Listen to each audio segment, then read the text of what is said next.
Hello everyone. Yes, my name is Dimitri and my colleague and I, we are going to present you today our new talk, Hacking POS and PoP System. But first of all, as usual, let me say a few words about myself. As you know, my name is Dimitri and I'm head of security consulting at HITBGSEC company. In HITBGSEC company, I'm responsible for security assessment, penetration test, and all research things related with different ERP systems, and especially those related to SAP. Hi everyone, my name is Vladimir and I am security researcher at HITBGSEC company. I am interested at encryption, business application security, and reverse engineering. Great. So, and a few words about our company. As I said before, we both work for HITBGSEC. It is a security company with headquarters in Palo Alto. Also, we have offices around the world in the United States, Denmark, Australia. Our researchers found a lot of vulnerabilities in different types of enterprise software, ERP system like SAP, Oracle. Also, we made a lot of talks about that, and probably we are going to do one more. So, let's start. At this slide, you can see our agenda for today. First of all, we'll make a little introduction in point-of-sale world. After that, we'll touch upon talks delivered by other researchers about POS. And next will be our motivation for this research, why and how we choose our targets. We will also tell you a little about the business day of typical store. It is important because it is necessary for understanding how POS works. We are going to describe architecture of two POS systems, SAP POS and Oracle Micros. And of course, we'll describe some of our findings. We are going to show how an attacker can use these issues for their profits. And finally, we talk about solutions, mitigation, and fixes from vendor sides, and some conclusion words. And let me start with history. It was 1871, and James Jacob Ritchie opened his first saloon. But there was a problem. Some of Ritchie's employees took money from customers and put them in their pocket, instead of depositing money indeed for paying for food, drinks, and other goods. So, that's why James invented a mechanism that could record the cash transaction made at his saloon. You can see how this invention looks on the right part of the slide, because on the left part of the slide you can see James. Yeah, it looks like this invention looks like a clock with keyboard. The main idea was that when customer made a purchase, the cashier must push a special button with a price, and then a time at the clock increased. At the end of the day, Jacob could compare the amount of money from a cash box with indication on this clock. So, of course, the system was not ideal, because tricky seller could only pretend that he uses the cash register, or click on the button with a lower price. And when no one saw, he acted even easier. He just moved the arrows back. So, this story is an excellent example that issues related to the security of such systems have arisen from the very beginning of their existence. So, in our days, point-of-sale system is a combination of hardware and software that allows merchant to take transaction and simplify day-to-day key business operations. The most familiar example of POS system will be the checked-out counter at retail or grocery store. However, there are many more forms of point-of-sale systems used in many business types like restaurant, casinos, hotels, etc. Probably all of you saw these devices. But what about security? Is it still an actual problem? If Google about POS hacking, Google will return us a lot of results about hacking POS terminals as a hardware device, but not about cashier workstations. We decided to check some of these previous works. Some of known research have been made in 2012, 2016. let's do a quick tour through these most interesting talks. And we start with Lukas Zajchowski, who presented his research at Black Hat US 2014. He analyzed small and large incidents and demonstrated that some security problems with POS devices. For example, he showed that MaxStripe cards contain unencrypted sensitivity data that can be easily cloned. Or EMV chip contains MaxStripe equivalent data unencrypted and can be dumped by attacker from RAM. Another research, authored by Ross Anderson and at the same Black Hat US 2014. He wrote about the relay attack of 2007 and no-pin attack. An attacker could control a terminal and as a result trick the card and terminal and provide a transaction. Next, Niels and John Butler gained a great results in hacking POS terminal. They found a lot of default passwords and hard-coded credentials, a code execution in context of payment application and control anything in POS terminal. They can upload and execute malicious code on terminal using USB or Bluetooth connection, and additionally can do anything using EMV card and stack buffer overflow vulnerability. Peter Fillmore in his research said about clone cards, clone transaction, and a payment transaction flow. As a result, he said that we can't clone cards economically, but we can clone transactions. And finally, Stavomir Jacek and his talk, Hacking Challenge Steal a Car. It is not clear from the talk name, but Jacek wrote a presented interesting tool, GAT tracking tool for man-in-the-middle attack against Bluetooth connections. One of the possibilities is to make a man-in-the-middle attack against mobile POS devices and sniff sensitive information. At this slide, you can see a screenshot from demonstration of this type of man-in-the-middle attack. So, let talk me some words about why did we choose POS software for our research. The answer for this question is structure and architecture of POS payment processing. Here it is. So, first, consumers swipe their cards on POS devices to purchase goods and services. The POS devices send credit card data to POS system. Secondly, the POS system contact payment service provider, which contact to acquirers, depending on credit card brand or type was used. When acquirers use the credit card network to contact credit card issuers, issuers return authorization status to acquirers via card brands network. Finally, the acquirers then pass on the authorization to PSP, who forwards it to the POS system and POS devices, which complete the transaction. This communication occurs in a matter of seconds. So what do we have now? This is payment processing. All connections here are encrypted and general security level is rather high, but the rest part is not so fortified. Works we have mentioned are near here, and we thought, what will be if you try to attack not consumers or terminals, but the backend of POS system? What will be if we can manipulate prices or settings?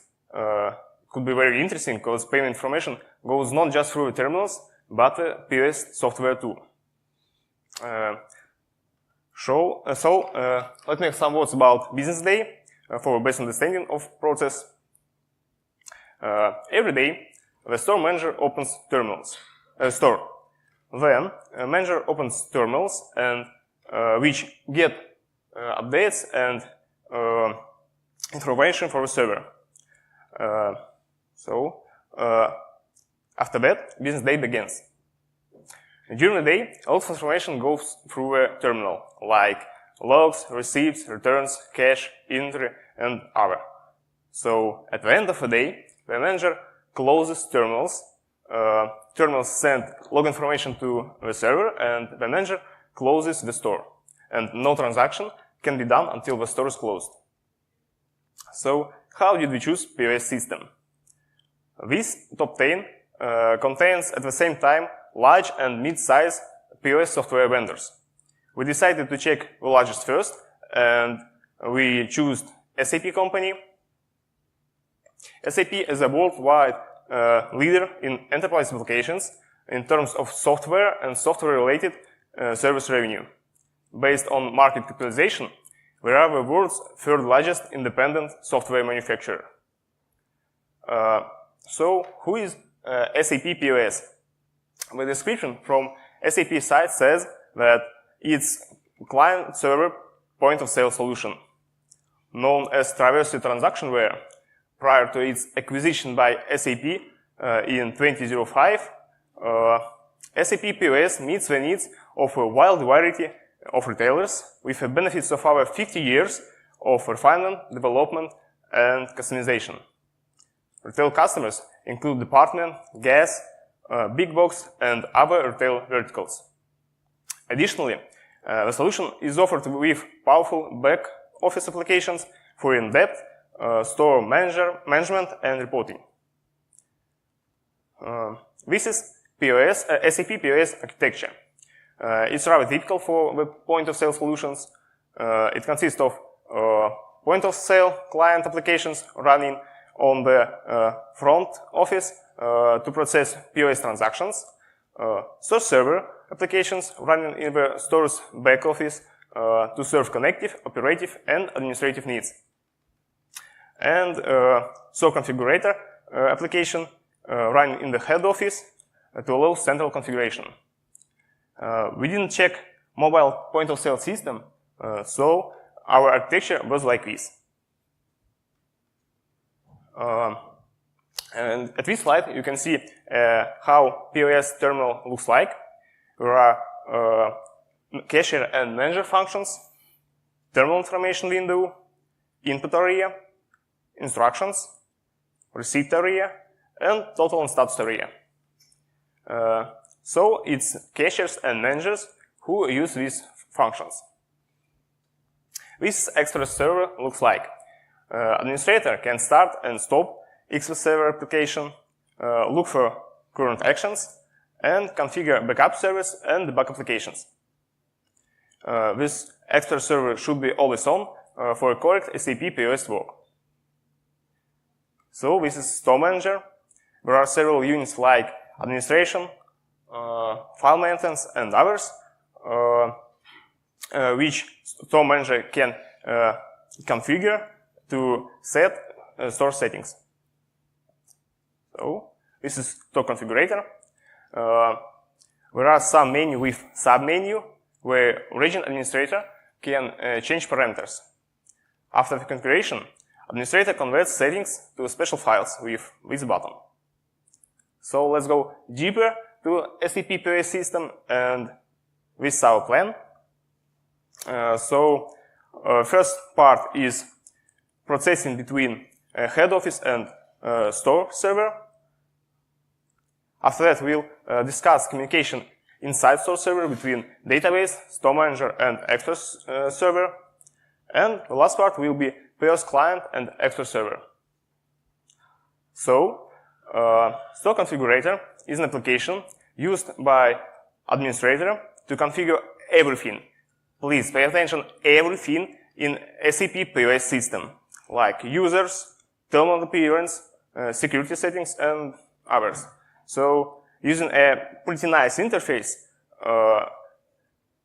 administrator can set every settings and parameters he wants. After that, configurator converts the settings into special files, saves them in parm directory, and creates a new file with name newparm.trg. Administrator needs to copy this file to Express server. We note the file newparm.trg especially, because it's like a trigger. Express server application search this file in parm directory every 30 seconds, and if it finds the trigger file, then all parameter files will be checked for updates and applied. After that, server delete newparm.trg file and is waiting for a now new. So this is Express server file architecture. Here you can see some directory, and there is a parm directory here. There are some files, configure files like CNAM mask, cashier, and layout. For example, file CNAM mask contains credit card mask in receipts, A cashier file contains information about cashiers, managers, and employees with personal data and credentials. Layout describes appearance of a point-of-sale terminals, so all parameters from a configurator administrator needs to copy here in parent directory. Here we are at part 2. So Store Manager is an application used to configure store settings. So we can divide all possible functions on 2 parts by using ports. The first one is database port. So Store Manager resembles the store configurator at this part, but it will work directly with database, and it writes all changes in it. The second part is port 2202. We found it when we scanned expert server ports and checked the standard user interface. This is Store Manager. We go to Administration menu, then to Store Administration, and we will see all terminals connected to our expert server. There are some functions like open, close, monitor terminals, and run end of day. So let's click on Monitor Terminal button and make the transaction. All information about transaction appears at this window, so it looks like a receipt. We capture traffic, and as you remember, the port is 2202, and little search in documentation shows that it's Telnet protocol. It seems that Store Manager just sent a text command like monitor terminal 7 start and receives POS terminals data POS terminals data. So we try to connect this port using Telnet, and here we are. It responds us with a welcome message and with point of sale build. We sent a help command. It shows us possible functions. There are our 17. The most interesting are open terminal, open store, close terminal, show terminal, and shutdown. I think there is no need to explain what these functions do, because it's clear from the name. And let's look at a little demo. One moment.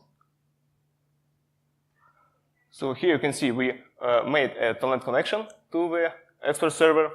When we push a help command, there are 17 functions. After that, we type show all terminals, and we receive our 3 connected terminals, and one is online, so with a cashier number 1010, and the terminal number is 7. So we push monitor terminal command, and then purchase something. As I remember, it's a MacBook. Yep. So at this part, cashier scanned barcode, and information about the item appears at our terminal. So then cashier finished the transaction, consumer swiped the card, and here we can see all information received on our terminal without any authentication mechanism. So let's, yep.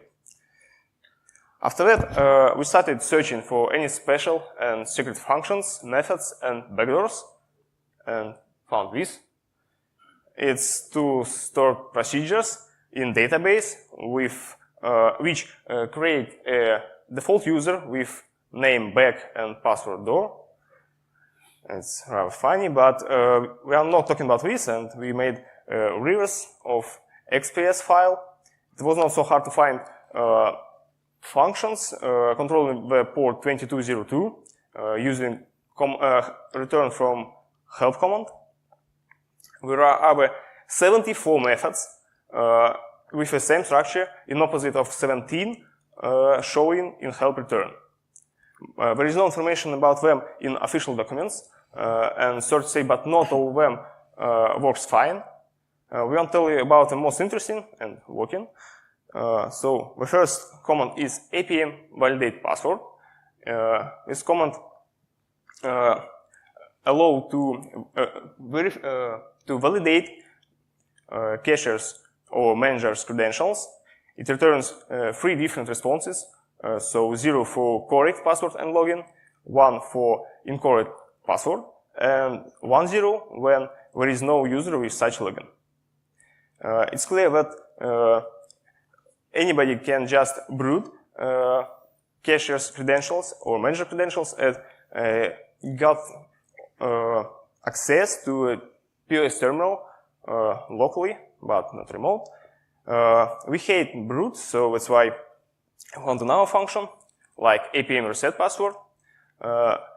This function just change cashier's password without any authentication mechanism.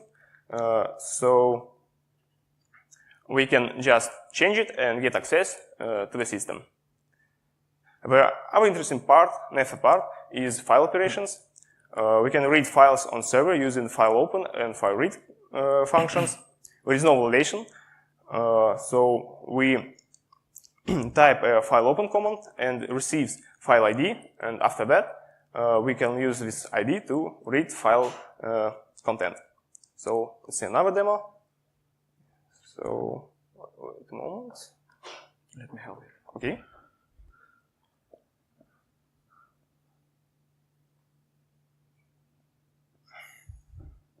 So here we connect to telnet port at expert server, and we have a user with login number 444 and password 78A. So it returns us 0 code. The credentials are right, correct. We send another message with a late password, but with wrong password. And yeah, it returned us 1 code, so the password is incorrect, and an attacker can still brute credentials. And with the enter that user that doesn't exist, expert server returns 10 code. Yep. There is another part. As I said, we can just reset password. Yep. Yep. So we connect to expert server from our local machine. This is a terminal window. At this part, we show that the credentials are right. Password is 8888A. So we connect to expert server and reset password on hours like change P1 or something like this.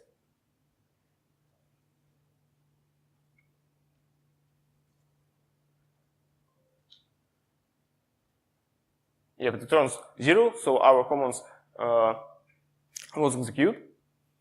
Now we can enter 44 and enter our new password.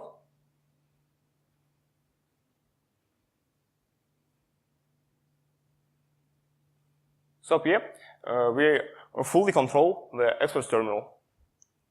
Yeah. Okay. Okay, great.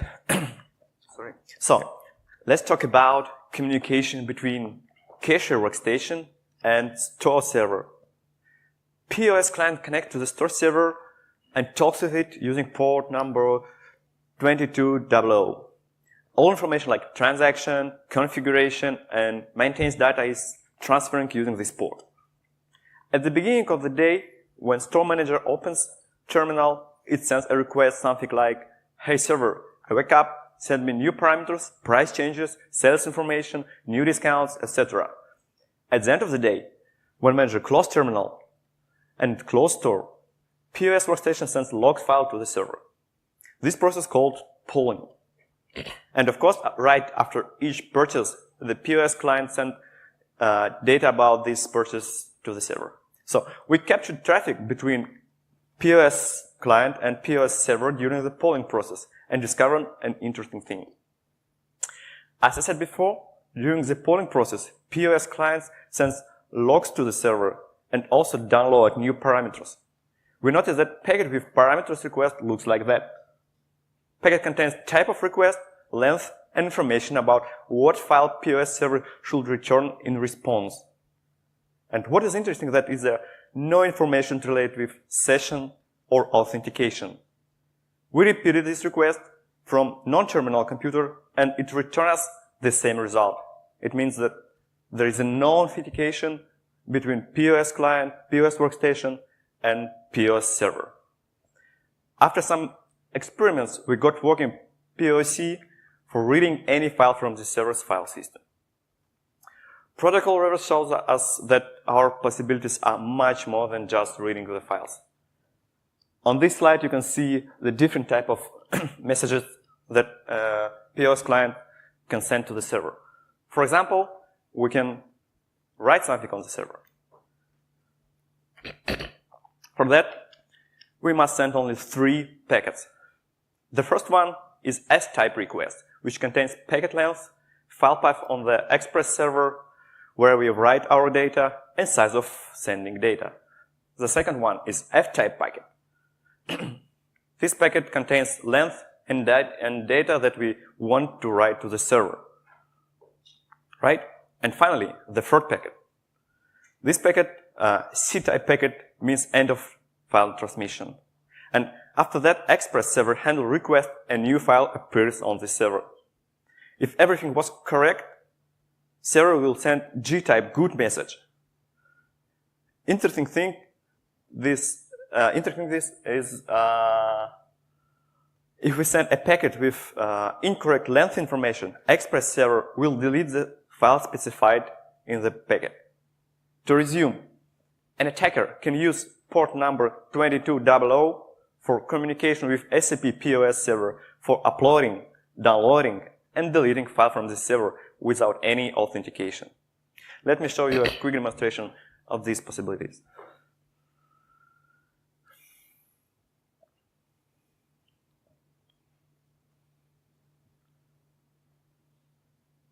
So there is a file system, there is a directory on the Express server, there is a attacker console. Now we can just send thirst request, and we got new file on the server with hello world in it. Okay. Now we can read this file. For that we can send another request. Yes, we got a response, hello world. And finally, we can manipulate, we can delete the file. For that we can send another request. Yes, file's gone. So that's how we can manipulate files remotely without notification. It's really important because on the files, files are really base for all things in SAP POS. Now, as far as store manager connection with Express POS server is not validating, POS client connection are neither validating too. It means we have now 2 vulnerabilities. Let's see what can we do if we mix them. The next part of our talk contains some little thoughts about possible attack scenarios. But before that, let me show you typical common store architecture. There is a store server and POS client in it. In addition to that, there are some local peripheral devices like barcode readers, weights, card readers, and others. Some of these devices, like weights, can be accessible for customers and for attackers too. How can an attacker use them? Of course, an attacker can use them for getting access to internal store network. Like here. You can see that network cables are available for an attacker. Or like here. Or like that. Very, very good for attackers. So it means that getting access to the store network shouldn't be a big problem for an attacker. Or I took this picture yesterday during speaker party. I probably I can get access to the POS system easily. As last resort, an attacker can get a job as a cashier for that. Okay, for their attacks, an attacker can simply replace device like wait by his malicious Raspberry Pi and make some fun. So, we are inside network. What is next? But first of all, let me remember you some facts. So, what do we have now? We know that, first of all, store configurator creates configuration file, and Express server will apply them if it finds a new param.trg trigger file. Second, we can write any data we want in any file on Express server using port 2200. Third, POS workstation updates the parameters after opening. And finally, we can close and open POS workstation using telnet port 2202. And what we need is as an access to the local network. And you saw that is not a problem. So the whole scheme of attack works like this. An attacker writes configuration file that he wants on Express server using port 2200. Configuration file could be very different. It could be credit card mask, item price, or a new discount. After that, an attacker writes new param.trg file on Express server using the same port 2200. Express server finds the trigger file and applies new attacker settings. Some of this is written in database like PROM information, for example.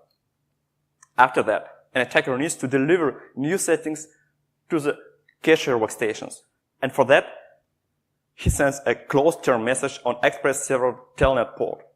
As an option, he can just wait until the end of business day. After getting closed term command, Express server sends a closing request to POS workstations. After that, an attacker sends an open term message on Express server telnet port again. And Express server application opens POS workstations. During opening process, POS workstations send requests to Express server and downloads attacker settings and apply them. So that's all. We can control almost every parameter in SAP POS system by this way. For example, we can change price for any item or create special discount for us. But we know all of you like remote command execution and what is a bug if there are no remote code execution. And you're right, we are the same way.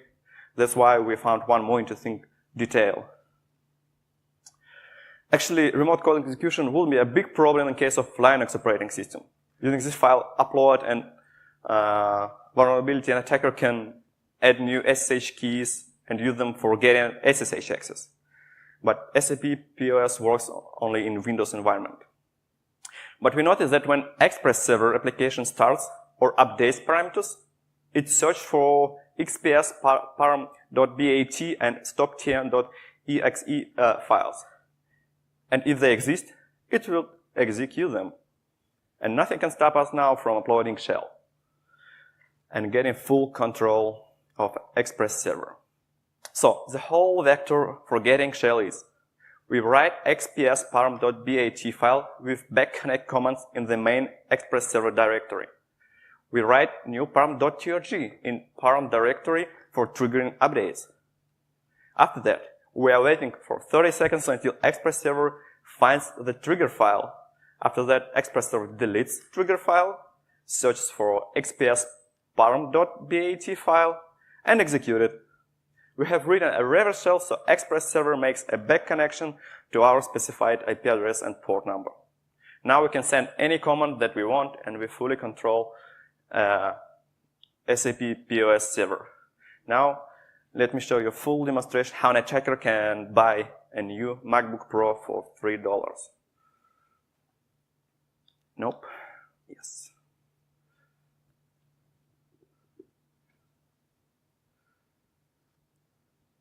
From the beginning. Yes. So,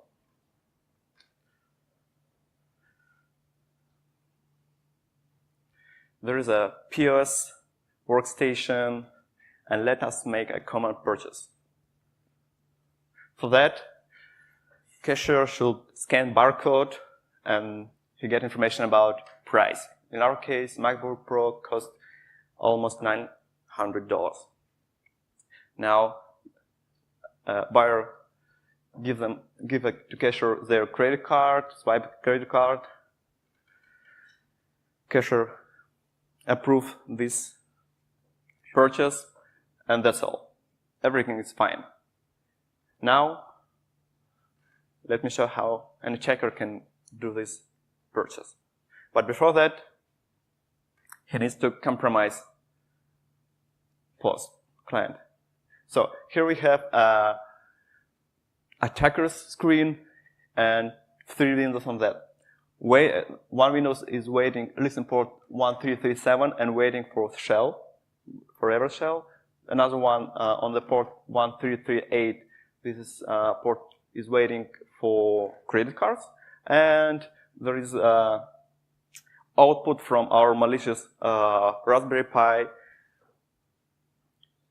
And when a checker connects this Raspberry Pi to the internal network, our script will try to find express port, and after successful findings, execute all necessary steps for changing price, for changing receipt, etc.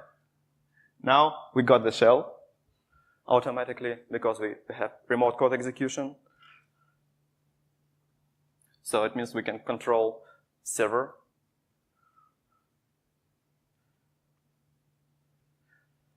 That's how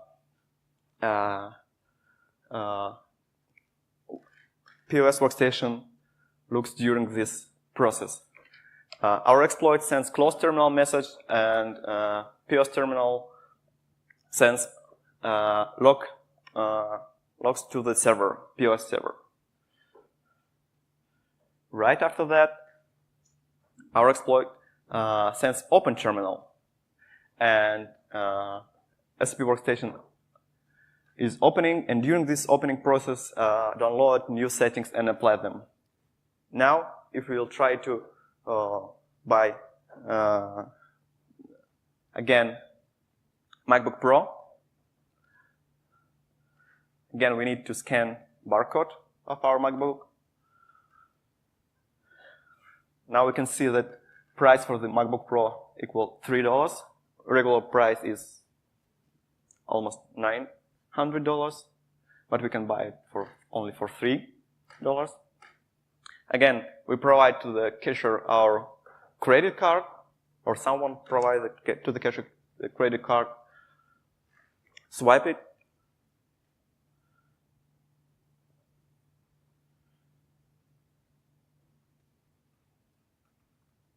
Now we can see total savings. Good deal. So, and POS server now sends all credit cards to the attackers. Again. Yes, and let's check receipts. Let's compare receipts before attack and after attack. As you can see, we can also manipulate information which will be on the receipt. Now we can see price change and let me show. And now information about credit card unmasked. Yeah, footer. Also we can change the footer of receipt. So it means an attacker can control everything, every part of a SAP POS system without any authentication. We just need to get access to internal network. So let's talk about encryption in SAP POS system. So, according to the documentation, following tables and columns are affected by encryption implementation. There is another table, encrypted register, where there is a list of columns and stored procedures, which are affected by the encryption tool and with an encryption level. So, for example, employee's passwords are stored as hash value and have encryption level 4, and reference number of a card is stored as triple desk ciphertext and have encryption level 3. So these tables are very important because there is all information about transactions and about credit cards. So SAP POS uses TW security tool for encryption. It creates a special security container with a password. This container couldn't be exported, imported, or read without password validation. The container should be the same at all SAP POS elements like clients, expert server, store manager, and store configurator. The sensitive data is encrypted in every process level, but there is one exception. This parameter is set by store configurator, by administrator, and it's converted in an ASCII file and is sent to expert server. So an attacker can just change encryption key token to null value, and this way he will switch off encryption mechanism in future transactions. And you can ask me, what about the data have been encrypted before?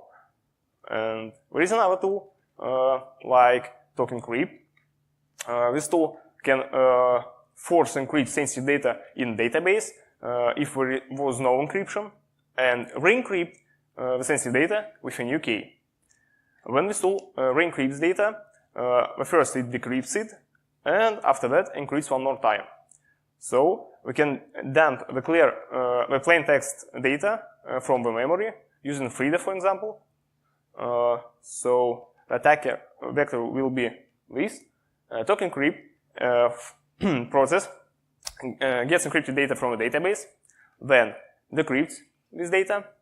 At this moment, attacker runs Frida tool and steals sensitive information from the memory. Then token creep process encrypts data and sends re-encrypted data to database. It's not a vulnerability, but it seems that if an attacker compromises expert server, it gets information about all sensitive data and all credit cards in the system. Let's talk about fixes, what SAP team made. So security node was released on the July patch day. This is CSS information about it. This patch is an archive with 14 files. We can find xps.exe and xps control among them. The main idea is if an attacker could send something on port 2202 and control terminals, we as a defense team should restrict an access to this port. A new parameter appears at expert server back office IP address. This parameter determines connections between expert server and manager and expert manager. So the default value is a localhost, and we checked changes of a patch, and we find a way to then bypass. So there are two cases how store manager could be installed. The first is when it was installed on the same machine, and the other way when it was installed on the remote machine. So an attacker vector will be the same, and let's look at a case with a remote store manager. So the core work is store manager tries to connect to expert server on port 2202. Expert server open config file, it's a local.ini, then get back office IP address parameter, check it, and accepts if IP address and parameter value are the same. If an attacker tries to do the same thing, expert server open settings, get parameter, check, and reject the connection. But we still have a remote code execution. Maybe SAP team didn't notice the second vulnerability, but at the moment we can do anything we could at expert server. That's why we can just rewrite back office IP address parameter, and when attacker tries to connect to expert server open settings, gets back office IP address, it's our IP, and then check this IP, compare, and accept the connection. So globally, if there is no vulnerability on port 2200. A security patch will really save retailers from external attacker, but there is a vulnerability, and it's a problem. So we reported SAP team that there is another vulnerability, and we still have a remote code execution. They extremely fast made an additional security patch, but they was really surprised. So they released one more patch 5 days ago, the August 18th. So we don't have much time to check this patch, but it seems that SAP team have changed communication between client application and expert server. There are additionally some updates in encryption mechanism, because there are crypto libraries in this patch. So there is now one security node. Stored procedures we mentioned at the beginning of this talk with a backdoor user was be deleted. So maybe it's critical, but we don't think so. Okay, we wondered if everything is bad with the security of other POS vendors. Okay, let's mention one more POS system, Oracle Micros. So what is a Micros? Initially, Micros was developed by the same name company and means modular integrated cash register operating systems. Micros developed hardware and software for cruise lines, special retail markets, hotels, restaurants, etc. In 2014, Oracle bought Micros, and now we know this product as Oracle Symphony. If we talk about the security of Micros, it is worth mentioning that the attackers have already tried to compromise the Micros for getting profit. In 2016, many internet journals wrote the Micros was hacked, but after fact-checking, we found out that attackers got access to the Micros customer portal. Micros POS workstation or client's data wasn't compromised. As practice shows, finding a server with Micros is not very difficult. Well-known methods such as searching in Showdown, Google, or Census are great for this. On this slide, you can see the result of searching in Showdown search engine. You can see that a lot of Micros server exist in US. Let's have a brief view on the architecture of Micros. Again, we have three main parts here: workstation, back office, and head office. This is how administrator interface of Oracle Micros looks. For me, it looks more modern than SAP POS administrator interface. But not all Micros components have such a clear interface. For example, if you try to configure a workstation, POS workstation, you will see windows like this. At first glance, it is very unclear what they want from us. We didn't find in official documentation what exactly it is necessary to enter in these windows. And only searching on special forums enable us to find the answer. It turned out that in order to gain access to the configuration to the configuration possibilities, the user must perform a number of mathematical actions with displayed digits. He must multiply the first two digits and add the fourth and sixth number to that, and result will be the answer. How we should know that, we don't know. That's how Micros protocol looks. You can see that Micros uses HTTP for communication and sends mix of binary and XML data as a payload in POST requests. Okay, let's go closer to the vulnerabilities. Honestly, we didn't have enough time for researching Oracle Micros, but anyway, we found some issues. We found possibilities to get information about POS workstations, information about database, issues that allow us to read any file from POS again, and issues related with which allow us to trigger denial of service attack. That's how one of these information disclosed looks. An attacker can get information about version, about internal IP address, about tables, about hardware, about battery, etc. anonymously without authentication. Or this example of arbitrary file reading. An attacker can read any file from POS workstation. We dedicate two important files, symfony install.xml or dbconfig.xml that contains usernames and encrypted password for connection to database. Also, I'd like to share some default values of micros, like default account, micros, default encryption passphrase, default database account. Maybe it will be helpful during the penetration test of Oracle micros. So, few conclusion words. As you can see, POS, it is not only pin pads and POS terminals, also it is big infrastructure behind. Our small research shows that state of security of this infrastructure is not as good as we would like.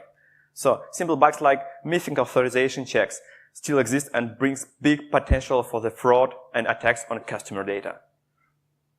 And yes, that's all for this moment. If you have any questions, we will be happy to answer on them.